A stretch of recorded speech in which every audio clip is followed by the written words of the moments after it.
আমি রিক্সা চালাচ্ছিলাম। হঠাৎ দেখি সে যাত্রী আমার দিকে মুচকি হেসে বলল, তুমি জানো না আমি কে? আমি অবাক হয়ে ঘুরে তাকালাম, কিন্তু কিছু না বলে আবার সামনের দিকে মনোযোগ দিলাম।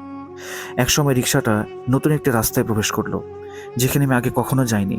চারপাশে অন্ধকার, কোনো চেনা জায়গা ছিল না। আমি কিছুটা ভয় পেয়ে গেলাম, তবে আবার মনে হলো হয়তো আমি ভুল বুঝছি।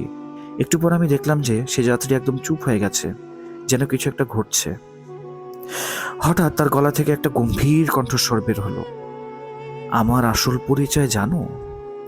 আমি সেই প্রাচীন শয়তান যে সারা শহর জুড়ে ছড়িয়ে পড়ে। তার চোখের দিকে তাকে আমি পুরোই অবাক হয়ে গেলাম। সে যেন কোনো এক অশুভ শক্তির অধিকারী ছিল। আমি তাড়াতাড়ি রিক্সা চালিয়ে যেতে শুরু করলাম, কিন্তু কিছুতেই তাকে ছাড়াতে পারছিলাম না। আর তার হাসি আমার মাথার ভেতরে ঢুকে যাচ্ছিল। আমি যতই চালিয়ে যাচ্ছিলাম ততই তার উপস্থিতি বাড়তে লাগলো। এক পর্যায়ে